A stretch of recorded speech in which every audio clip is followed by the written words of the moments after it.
How we doing today, guys? For the last couple weeks, I've been doing a little bit of milling on my Logosol Big Mill Basic sawmill, which I mounted on my log table, and I'm looking forward to doing some videos with it in the next few weeks before my season starts. Hopefully I can put this thing to use and get some nice lumber, and I have at least one project I want to get done with it.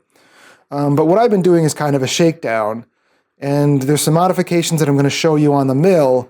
But today, one of the issues I've been having with my Timberjig is this one roller in the front has been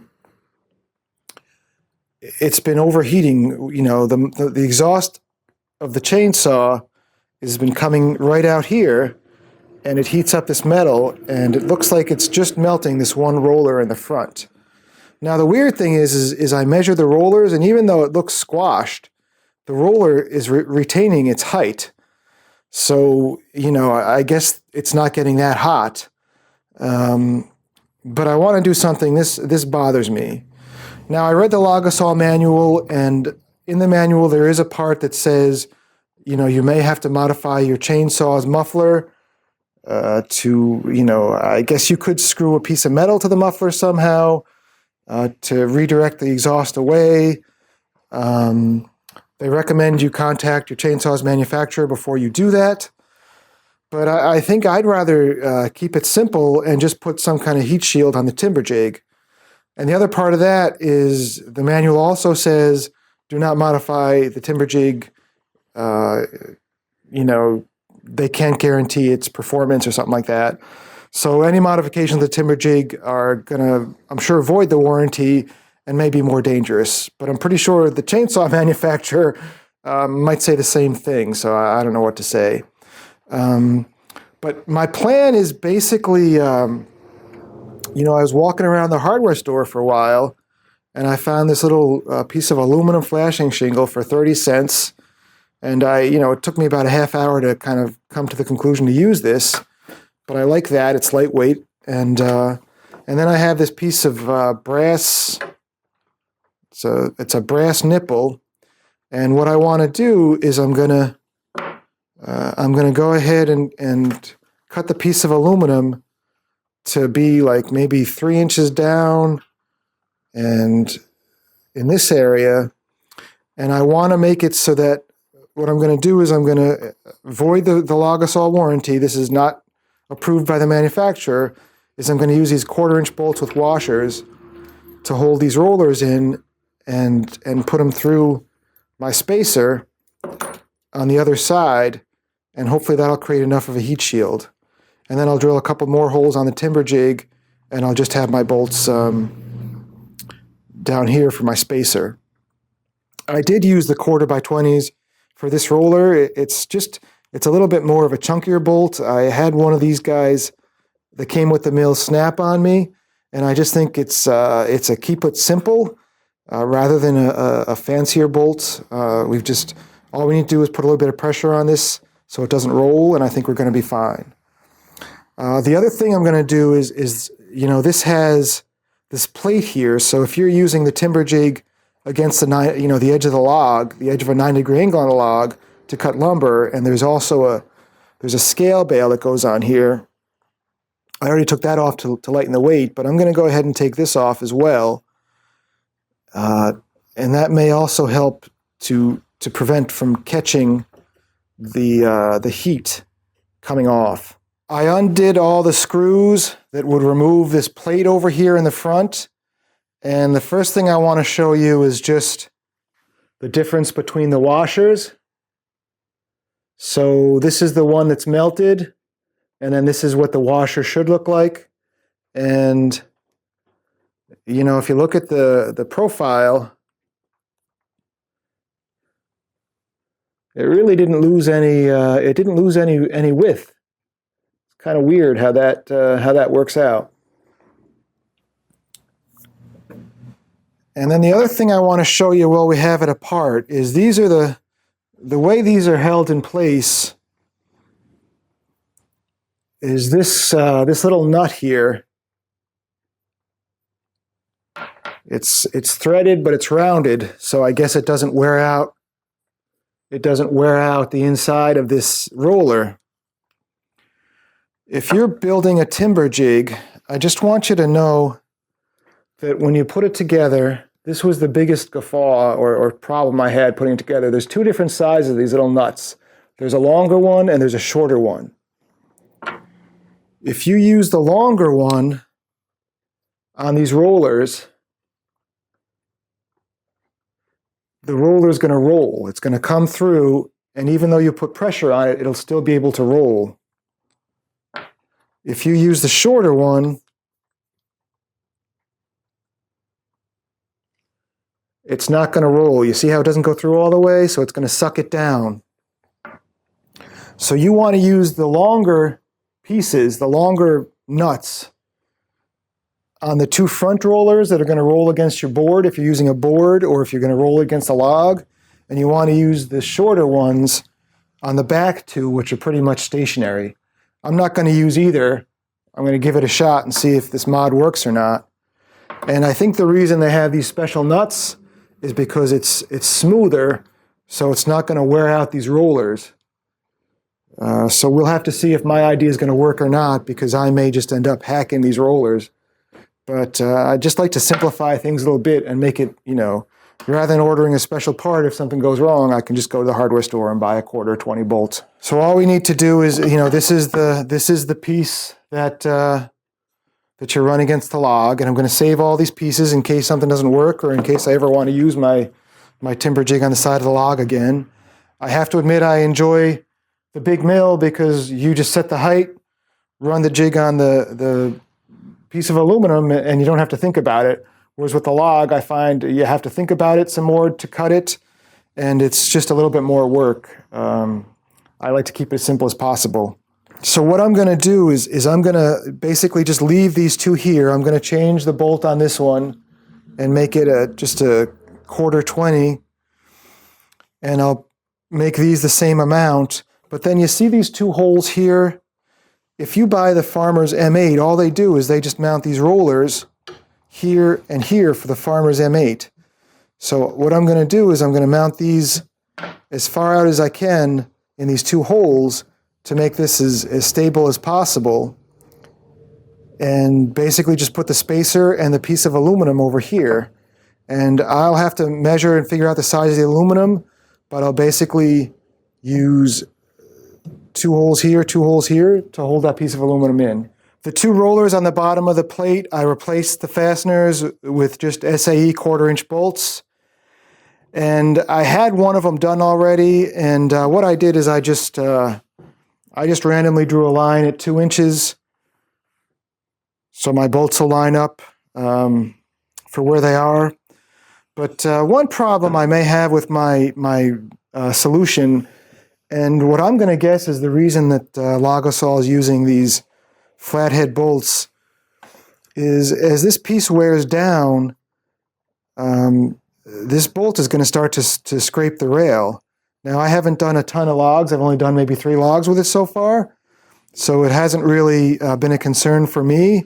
But if this does become an issue, I guess I would just go back to the Logosol nuts and bolts and just get a longer bolt where I'm going to put my heat shield. And I guess that is the reason, you know, hindsight is 20/20, but that is the reason that they would have used these special bolts, is so that as this pad wears down, you don't end up scratching your rail. So here you go, folks. This is going to be our heat shield. We're going to use this piece of cardboard, and we're just going to put this piece of cardboard between the muffler and the timber jig, and that should deflect the heat. I'm just kidding. We're going to use aluminum for our heat shield. I just wanted to get the size down, so I'm using cardboard as a template. What I'm going to do is I'm just going to do 2 bolts. The 2 bolts already on the timber jig. We're going to start with keep it simple. I'm going to make quarter-inch spacers and mount this piece of cardboard on the inside. And the roller used to be over here, so I would use the same bolt. But now that I'm using it without that plate in front, I'm going to use this bolt hole, so that roller is going to be back farther from the heat zone already. If you want to make a straighter cut on a metal pipe like this, just put a band clamp on it. It'll give you a nice straight edge to work off of when you're making your cut. A little bit of oil to keep it cool.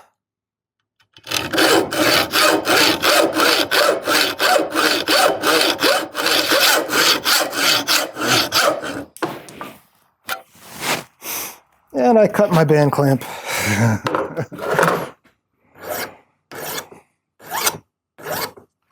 So by some weird coincidence, the flashing turns out to be 5 inches wide, which is exactly the size I need. So I just need to cut off a 2-inch strip of this flashing.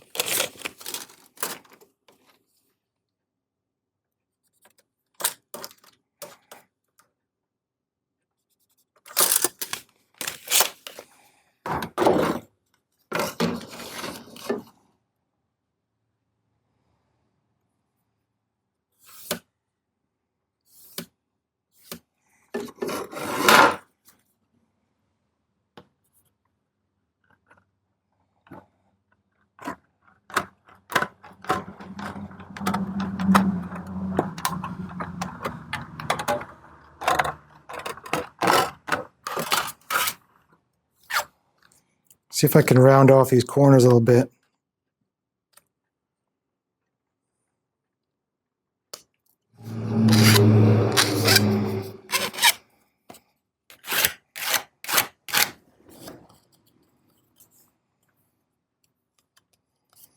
Okay, that should keep it from cutting me. So we'll find the center, which is 1 inch.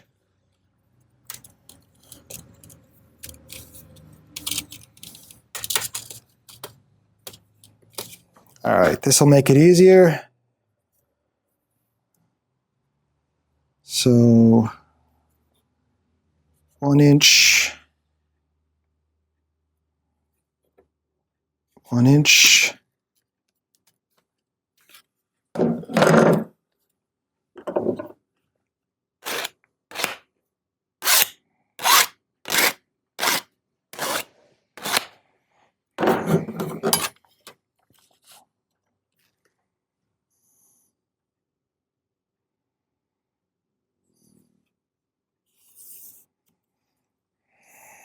So we know we need our screws to be that far apart. And we also know we need them to be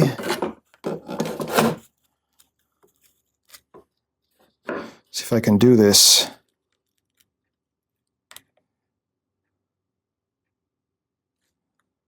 That far from the front. So we go that far from the front, and we go that far on center.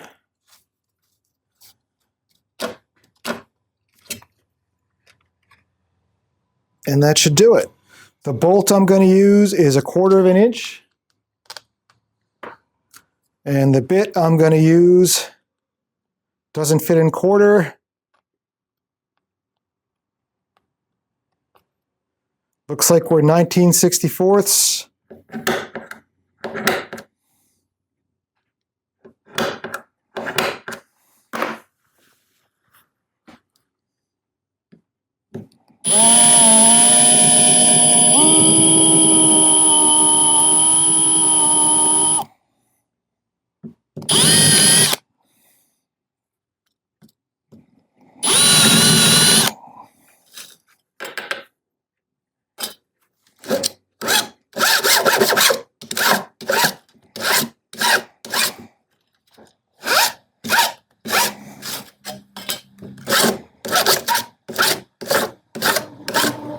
Okay guys, so here's my piece, and I did put a mark on it for the front because my piece is a little lopsided, so I've got arrows. But the way that this is supposed to go down is I've got my bolt, my washer, I put that through my piece, I put my spacer on, we thread that through the timber jig, we go ahead and put our roller on there, add a washer, and then put a lock nut. So this will all go on as one piece, one assembly.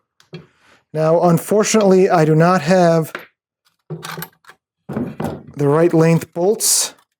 I need like 1.5 inch long bolt. I need a little bit extra length.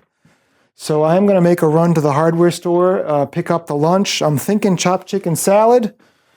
There's a Subway on the way to the hardware store. But once we come back, I'll cut the bolts to just the right length so I don't have any extra sticking out here. And then we should be pretty much ready to go. I'm going to take good care of my template here because if I need to make another one, I have all the measurements I need. I just draw a line down the middle of the piece of aluminum, put a mark down that line for where the front bolt goes, and then use these 2 marks to center it. So I should be all set there. I'll just put it in a baggie and put it with my Logosol stuff just so that I have it if I ever need it. Now, I will say, I don't want to say I'm concerned. I know the system I have is going to be fine, but if I end up doing a lot of milling, I suspect these rollers will roll down, will wear down, and they might start to bump the bolt. And if that does happen, what I'll do is I'll just, for the 2 bolts up top, I'll go ahead and use the Logosol parts. Or for all of them, I'll use the Logosol parts, and I'll just go out and get some metric bolts that are a little bit longer. That's not a big deal. One of these broke on me when I was building it, and it was probably me just going nuts with the torque. It wouldn't surprise me if that was the case.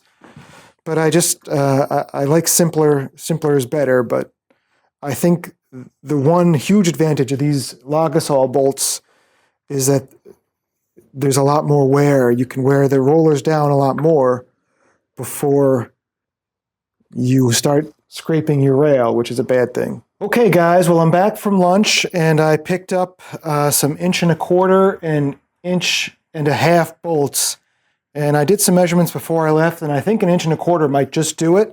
There might just be enough thread to hold the lock nut on, but let's find out.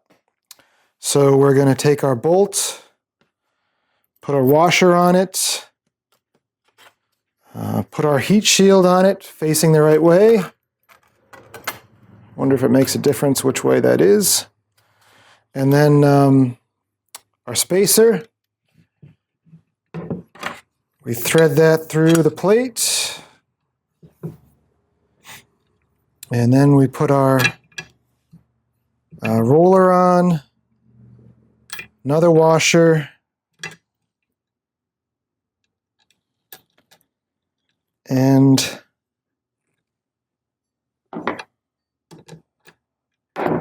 our lock nut.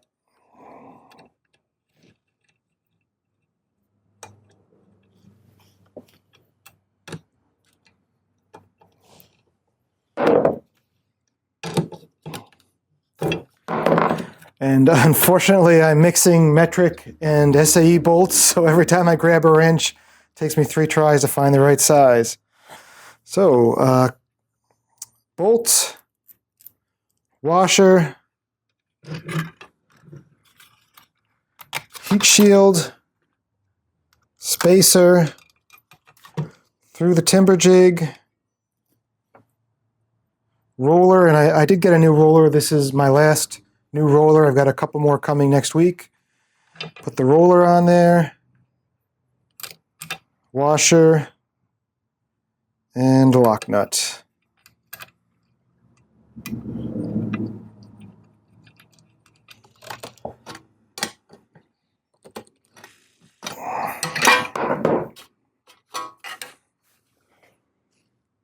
So there's our heat shield.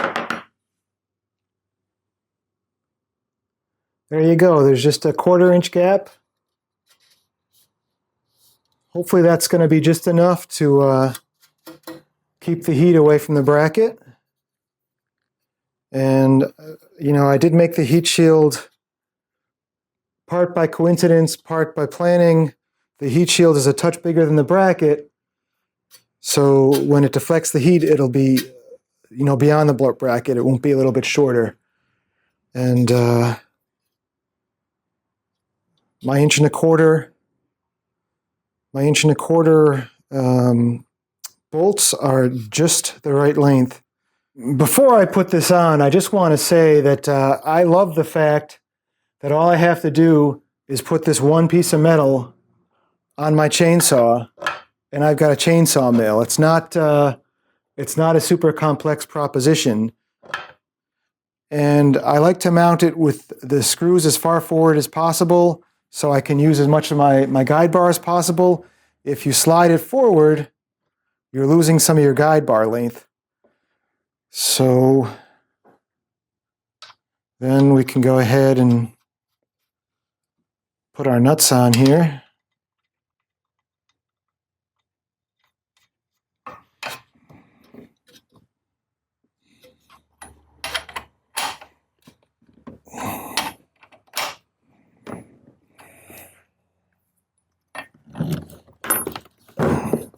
Here's our heat shield. And, you know, I don't know if it's going to work or not, but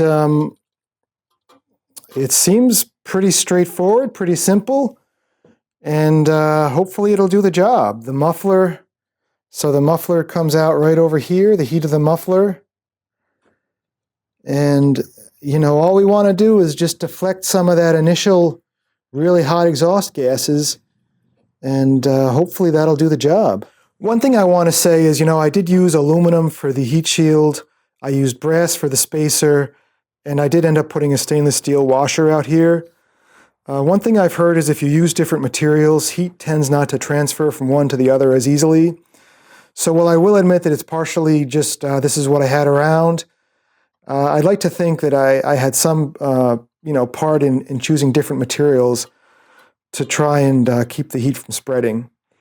But we're going to call this prototype 1, and you know, I got a piece of cedar out there. We'll go make a few cuts and see what happens, but I really don't think we're going to be able to test this whole system out until, you know, I cut a log where I had this whole 20-inch bar buried. It was red maple, a hard maple, and a cut like that, it was like a 6-foot-long cut. I mean, that's going to generate some heat. I don't think a piece of cedar is going to really do it, but let's go give her a try. If you're going to be milling, you really need to make sure you keep an eye on your air filter and clean it more often than not. This buildup is probably after about maybe 3-4 tanks of gas. You know, when you're milling, it's an even finer dust you generate, and you just have to really keep up with it, guys. It's very important.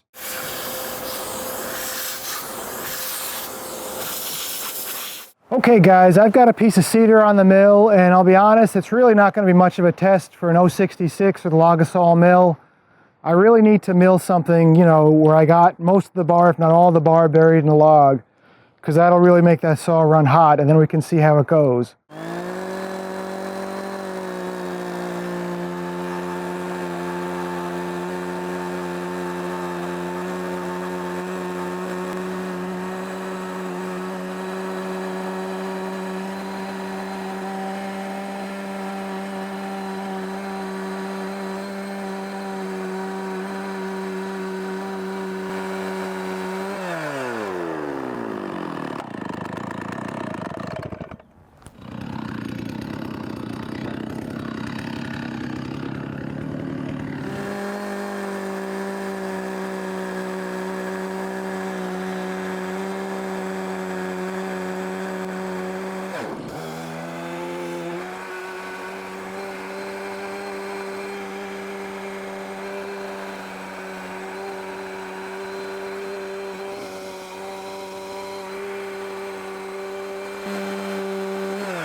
Guys, I just went over and I touched up the edge of my chain, and more importantly, I dropped my depth gauges a little bit. The logs I was cutting before this one was, you know, hardwood, hard maple. This is cedar, so I can lower those depth gauges and get a little bit more dust and increase the speed of the cut. Let's see how it works.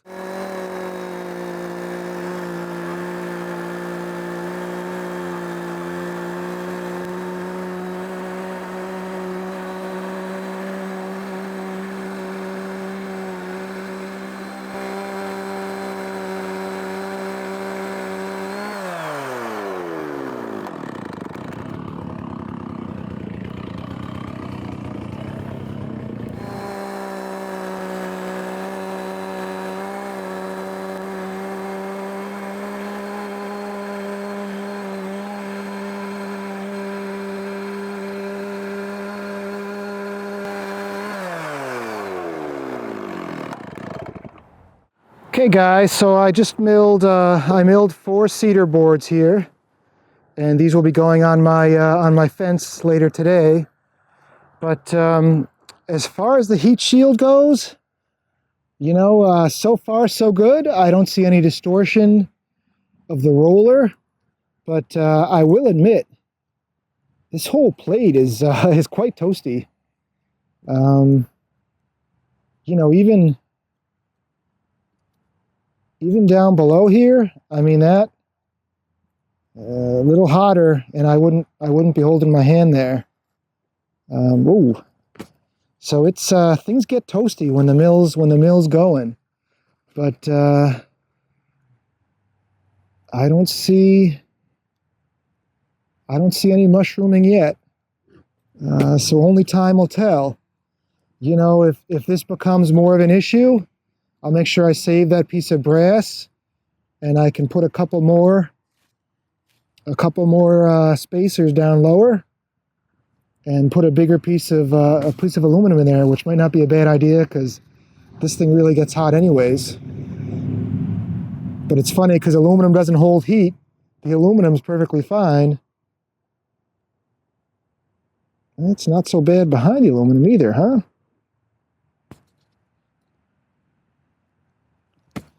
So anyways, guys, that's what we did, and you know, I guess all I can say is, again, it's a work in progress.